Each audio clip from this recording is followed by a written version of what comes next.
So welcome to Genesis English tutorials and AP and TET English grammar గురించి చూస్తున్నాం మనం.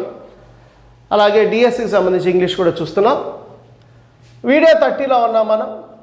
ఇక్కడ మనం the object, kinds of objects అనే కాన్సెప్ట్ గురించి మాట్లాడుతున్నాం. ఆబ్జెక్ట్ అంటే ఏంటి, అందులో రకాలేంటి, అసలు ఆబ్జెక్ట్ అంటే ఏంటి చూసినట్లయితే an object is a part of sentence that gives meaning to the subject's action of the verb. అంటే ఆబ్జెక్ట్ అనేది సబ్జెక్ట్ చేసేటటువంటి పని గురించి వివరించేది లేదా సబ్జెక్ట్ని వివరించేటటువంటి పదం. అది సబ్జెక్ట్ గురించి చెప్పొచ్చు లేదా సబ్జెక్ట్ చేసిన వ్యక్తి గురించి చెప్పొచ్చు లేదా చేసే పని గురించి కూడా చెప్పొచ్చు. For example, Virat cot the ball. Virat ఏం చేశాడు? బంతిని పట్టుకున్నాడు. చేసిన పని అంటే విరాట్ చేసిన పనిని వాడు ఏం చేశాడో చెప్తుంది అనమాట. The ball, he catcher the ball, he caught the ball. In English grammar an object is a noun or a noun phrase or a pronoun that is affected by the action of a verb. అంటే object అనేది noun అయి ఉండొచ్చు, pronoun అయి ఉండొచ్చు, noun phrase అయినా అయి ఉండొచ్చు. ఒకటే వర్డ్ ఉండాలని ఏం లేదు, 2-3 పదాలు కలిసింది ఉండొచ్చు, ఒకే పదం ఉండొచ్చు. కొన్నిసార్లు నౌన్ అయి ఉండొచ్చు, కొన్నిసార్లు ప్రొనౌన్ అయినా అయి ఉండొచ్చు అనమాట. So objects give our language details and texture by allowing the creation of complex sentences. Prepositions also have objects. అంటే ఇక్కడ ఆబ్జెక్ట్ అనేది మనం చెప్పేది యొక్క డీటెయిల్స్ని పెంచుతూ వెళుతుంది. ఇది కాంప్లెక్స్ సెంటెన్స్ని బిల్డ్ చేయడానికి ఉపయోగిస్తూ మనకి చెప్పిన దాన్ని ఇంకా క్లియర్గా చెప్పే అవకాశాన్ని ఇస్తుంది. ఈ ఆబ్జెక్ట్ అనేది వర్బ్తో కలిసి, అంటే వర్బ్ తర్వాత ఉండొచ్చు లేదా కొన్ని సందర్భాల్లో ప్రెపోజిషన్ తర్వాత కూడా ఉండొచ్చు. అంటే సహజంగా ఆబ్జెక్ట్ అనేది ఎక్కడ ఉంటుందంటే ఆఫ్టర్ వర్బ్. ఆబ్జెక్ట్ అనేది ఆఫ్టర్ వర్బ్ ఉంటుంది లేదా ఆర్ ప్రపోజిషన్ తర్వాత కానీ ఉంటుంది. అంటే వర్బ్ తర్వాత ఉన్నదాన్ని లేదా ప్రపోజిషన్ తర్వాత ఉన్నదాన్ని మనం ఏమనాలి? ఆబ్జెక్ట్ అనే అనాలి. అలాగే టైప్స్ ఆఫ్ ఆబ్జెక్ట్స్. అంటే ఆబ్జెక్ట్ అంటే ఏంటి తెలుసుకున్నాం, మరి ఇందులో ఎన్ని రకాలు ఉంటాయి అనేది చూద్దాం ఇక్కడ. అంటే objects can be 2 kinds. Objects అనేవి 2 రకాలుగా ఉంటాయి. ఒకటి డైరెక్ట్ ఆబ్జెక్ట్, ఇంకోటి ఇండైరెక్ట్ ఆబ్జెక్ట్. మరి డైరెక్ట్ ఆబ్జెక్ట్ అంటే ఏంటి చూసినట్లయితే, direct object is the results of actions and a subject does something and the product is the object itself. అంటే డైరెక్ట్ ఆబ్జెక్ట్ అంటే అర్థం ఏంటంటే, ఓ సబ్జెక్ట్ పని చేస్తుంది, ఆ పనికి వచ్చిన డైరెక్ట్ రిజల్ట్నే మనం ఏమంటారంటే డైరెక్ట్ ఆబ్జెక్ట్ అని అంటున్నాడు. ఫర్ ఎగ్జాంపుల్ చూసినట్లయితే, Keats wrote a poem. Keats అనే పోయం రాశాడు. అంటే కీట్స్ ఏం చేశాడు? రాశాడు. ఆ రాసింది ఏమైంది? పోయం అయింది. అంటే కీట్స్ చేసిన పనికి రిజల్ట్ ఏంటి? ఓ పద్యం తయారవడం. కాబట్టి ఈ పోయం అనేది కీట్స్ చేసిన పని యొక్క output. So many of the times the output of an action done by the subject is called object. అలాగే a direct object answers the question who, whom or what. అంటే సాధారణంగా డైరెక్ట్ ఆబ్జెక్ట్ అనేది ఎవరు లేదా ఎవరిని లేదా దేనిని అనే దానికి ఆన్సర్ వస్తుంది. అంటే ఏంటి? What did Keats write? Keats ఏం రాశాడు? కీట్స్ ఏం రాశాడు? He wrote a poem. What అనే దానికి ఆన్సర్ వచ్చింది ఇక్కడ. ఓకేనా? I talked to my friend అన్నాను ఇక్కడ. Suppose I talked to my friend. అంటే ఇక్కడ క్వశ్చన్ ఏంటి? Who did I talk to? నేను ఎవరితో మాట్లాడాను? My friend. ఇదేమైతుంది? ఆబ్జెక్ట్ అవుతుంది. Whom did I talk to? My friend. Okay, I saw her. I saw her in the market. ఇప్పుడు ఇక్కడ I saw, who did I see? She, her. ఇది object అవుతుంది. అంటే ఒక పని చేసినప్పుడు డైరెక్ట్గా మనం ఏదైతే చేస్తామో దాన్ని మనం ఏమంటాము? డైరెక్ట్ ఆబ్జెక్ట్ అంటాము. మిగిలిన దాన్ని ఏమంటాము? ఇండైరెక్ట్ ఆబ్జెక్ట్ అని అంటాము. So in the sentences above you could determine that ball, ball catch చేశాడు కదా, ball is a direct object answering the question. ఏది? What did he catch? Virat దేన్ని పట్టుకున్నాడు? What did Virat catch? The ball. అలాగే he caught the ball. Ball is direct object. Direct objects identify what or who receives the action of the transitive verb in the clause of the sentence. When pronouns functions as direct object, they are customarily take the form of the objective case, like me, us, him, her, whom, okay, whomever. అంటే సహజంగా మనకి subject pronouns, object pronounce అని ఉంటాయి. ఇక్కడ రాస్తాను చూద్దాం. ఇక్కడ subject pronouns ఉంటాయి, ఆబ్జెక్ట్ ప్రొనౌన్స్ ఉంటాయి. ఆబ్జెక్ట్లో వచ్చినప్పుడు, సబ్జెక్ట్లో వచ్చినప్పుడు ఐ వచ్చింది, వి వచ్చింది, యు వచ్చింది, దే వచ్చింది, హీ వస్తుంది, షీ వస్తుంది, ఇట్ వస్తుంది. ఎందుకని? ఈ మొదట్లో వచ్చినప్పుడు సబ్జెక్టులు వస్తాయి. అయితే కస్టమరీగా మామూలుగా రూలు ప్రకారం ఇక్కడ ఆబ్జెక్ట్లో ఐ రాయాలన్నప్పుడు ఐ రాయకూడదు. ఏం రాయాలి? మీ రాయాలి. వి వచ్చినప్పుడు ఏం రాయాలి? అజ్ రాయాలి. యు వచ్చినప్పుడు యూనే, అది రెండు ఫామ్స్ ఒకేలా ఉంటుంది. అలాగే దే వచ్చినప్పుడు ఏం రాయాలి? దమ్ అని రాయాలి. హీ వచ్చినప్పుడు ఏం రాయాలి? హిమ్ అని రాయాలి. షీ వచ్చినప్పుడు ఏం రాయాలి? హర్ అని రాయాలి. ఇట్ వచ్చినప్పుడు ఏం రాయాలి? ఇట్ అని రాయాలి. అంటే ఆబ్జెక్ట్ స్థానంలో ప్రొనౌన్ వచ్చినప్పుడు ఆబ్జెక్ట్ ప్రొనౌన్సే వాడాలి, సబ్జెక్ట్ స్థానంలో ప్రొనౌన్ వచ్చినప్పుడు సబ్జెక్ట్ ప్రొనౌన్సే వాడాలి. ఇది అక్కడ చెప్పాలనుకున్న విషయం అన్నమాట. అలాగే Ramadevi closed the cartoon careful. ఒక కార్టూన్ ఓపెన్ చేశారు అనుకుందాం, లేదంటే జిప్ ఉన్న కార్టూనో లేదంటే కర్టెనో అనుకుందాం. క్లోజ్డ్, యాక్చువల్గా కార్టూన్ కంటే కర్టెన్ అనుకున్నాం. చాలా కేర్ఫుల్గా మూసేసింది అని. అలాగే first he kissed his father, then he kissed his mother. ఇక్కడ ఫస్ట్ తను ఏం చేశాడు? హీ సబ్జెక్ట్ అయితే హిస్ ఫాదర్ ఆబ్జెక్ట్ అవుతుంది, హీ సబ్జెక్ట్ అయితే హిస్ మదర్ ఆబ్జెక్ట్ అవుతుంది. Then he open the box again and lifted the piglet. ఇక్కడ వినండమ్మా, ఇక్కడ కార్టూన్ అంటే అర్థం ఏంటి? మిస్ చేశారు కదా ఇందాక, రమాదేవి క్లోజ్డ్ ద కార్టూన్ అన్న. కార్టూన్ అంటే అర్థం ఏంటి తెలుసా? బాక్స్ అని అర్థం. మిస్అండర్స్టాండ్ చేసుకోకండి. కార్టూన్ అంటే అర్థం ఏంటి? బాక్స్. అంటే బాక్స్ని కేర్ఫుల్గా చూశాడు. చూస్తే అందులో ఏముంది? ఓ పిగ్లెట్ ఉంది, ఓ పందిపిల్ల ఉంది. ఆ పందిపిల్లని వాడికి ఏం చేశారు? వాళ్ళ అమ్మ నాన్న వాడికి గిఫ్ట్గా ఇచ్చారు. ముందు వాళ్ళ అమ్మని, తర్వాత వాళ్ళ నాన్న ముద్దు పెట్టుకుని హ్యాపీగా పెట్టుని తీసుకున్నాడు అనమాట. అంటే మనమైతే పెంచుకోం కానీ విదేశాల్లో పందుని పెట్టలాగా పెంచుకుంటారు. అలాగే then he open the box again and lifted the piglet. మళ్ళీ ఒకసారి ఆ పిగ్లెట్ని చూసి చక్కగా ఆప్యాయంగా చేతుల్లోకి తీసుకున్నాడు అనమాట.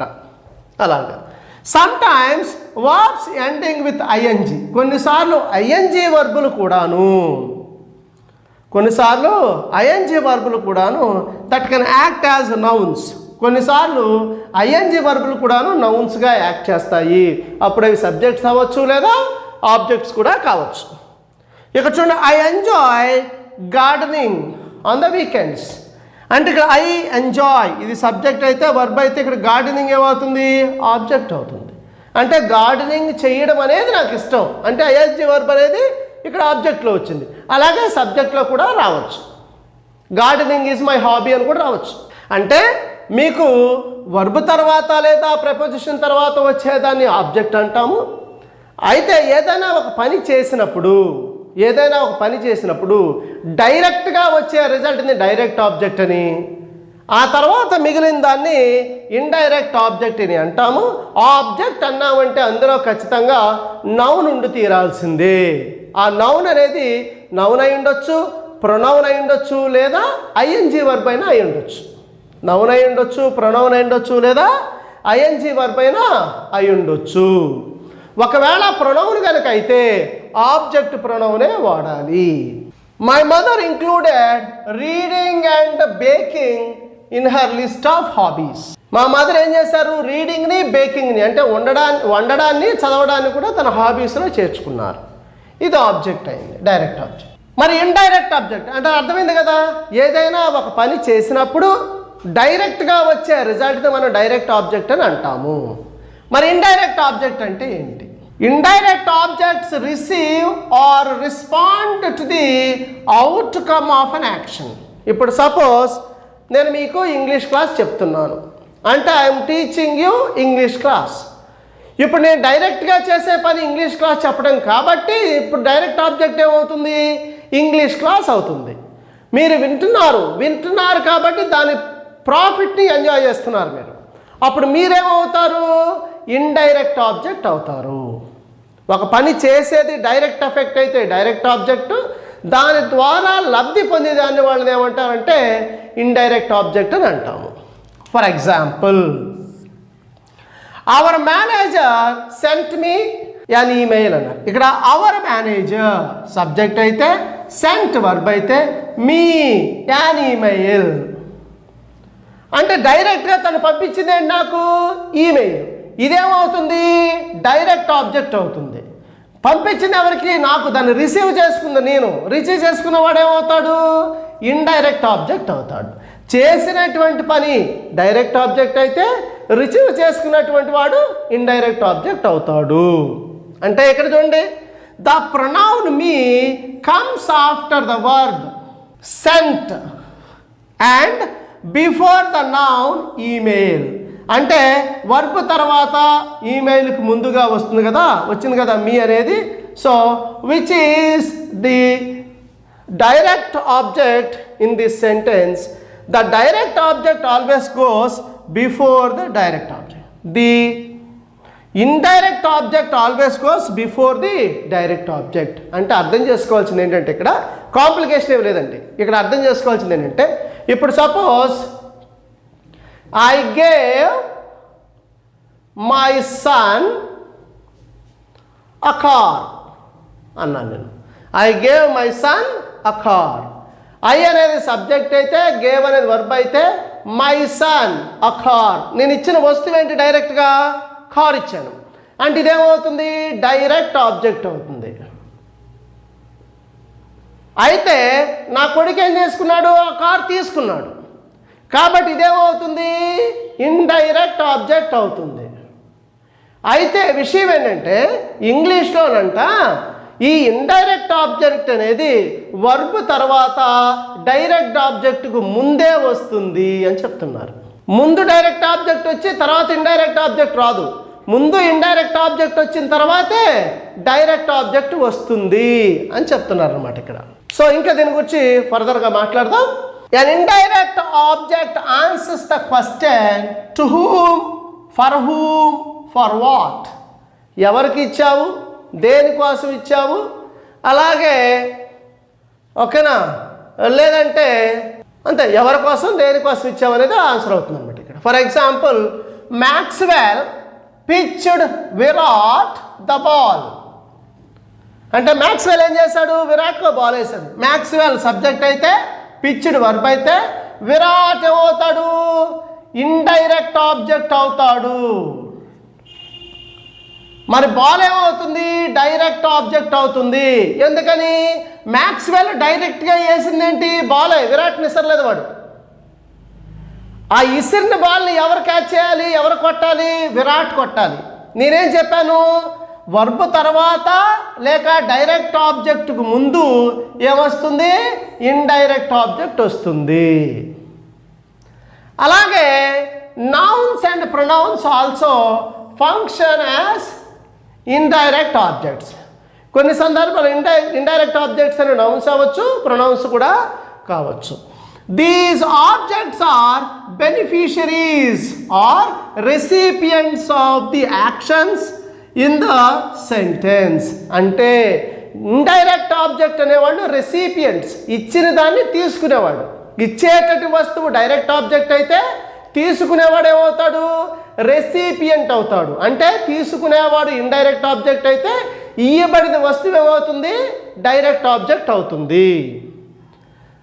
For example, indirect objects answers the question to or for whom or to or for what అనే దాని గురించి ఆన్సర్ చేస్తుంది.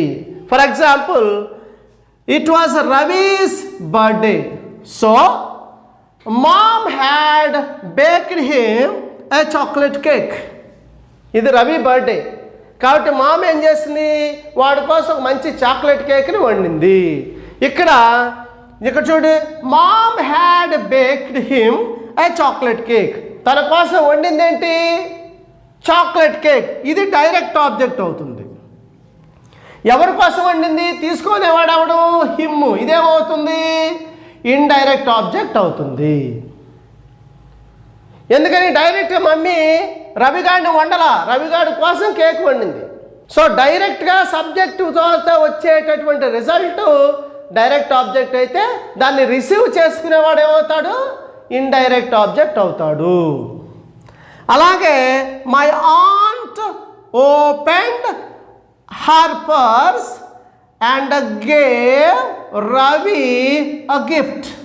అయితే ఇక్కడ చూడు, ఆంట్ నిజంగా ఏం ఓపెన్ చేసింది? డైరెక్ట్గా పర్స్ ఓపెన్ చేసింది, గిఫ్ట్ ఇచ్చింది. అంటే ఇక్కడ గిఫ్ట్ అనేది ఏమవుతుంది? డైరెక్ట్ ఆబ్జెక్ట్ అయితే రవి అనేవాడు ఏమవుతాడు? ఇండైరెక్ట్ ఆబ్జెక్ట్ అవుతుంది. ఎందుకని? గిఫ్ట్ అనేది డైరెక్ట్గా ఇవ్వబడ్డ వస్తువు, రవి అనేవాడు తీసుకున్న వ్యక్తి. సో ఇచ్చేటటువంటి వస్తువు డైరెక్ట్ ఆబ్జెక్ట్ అయితే తీసుకునేటటువంటి వాడు ఇండైరెక్ట్ ఆబ్జెక్ట్ అవుతాడు.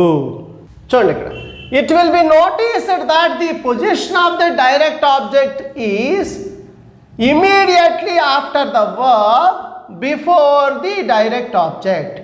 అంటే ఇక్కడ చూడండి, it will be noticed that the position of the direct object is after the verb and before the direct object. ఇక్కడ చిన్న పొరపాటు జరిగింది చూడండి.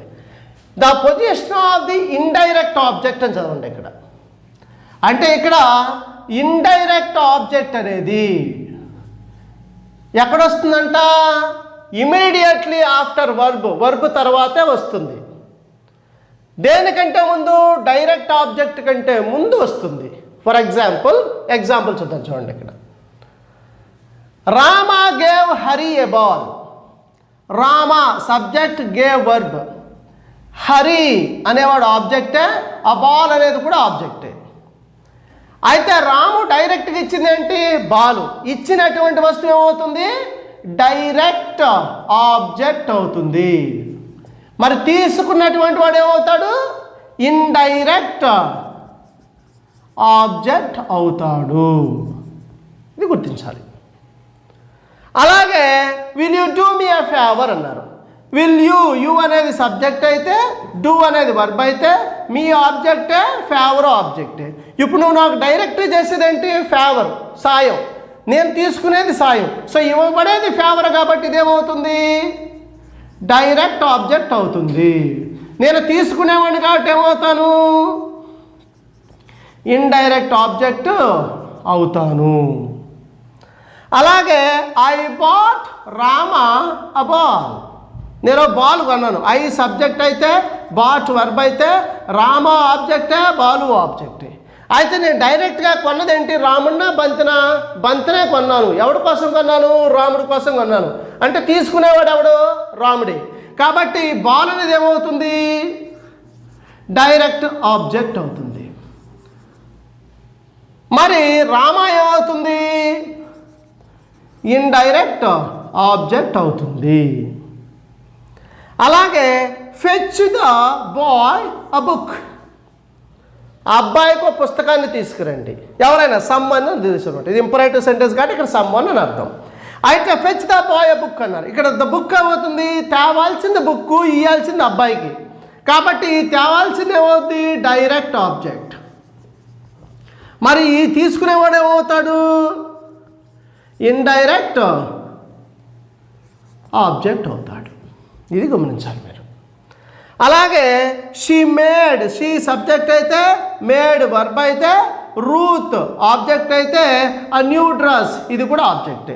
అయితే తయారు చేయబడిన వస్తువు కాబట్టి ఇదేమవుతుంది, డైరెక్ట్ ఆబ్జెక్ట్ అయితే, తీసుకునేది రూత్ కాబట్టి ఏమవుతుంది, ఇండైరెక్ట్ ఆబ్జెక్ట్ అవుతుంది.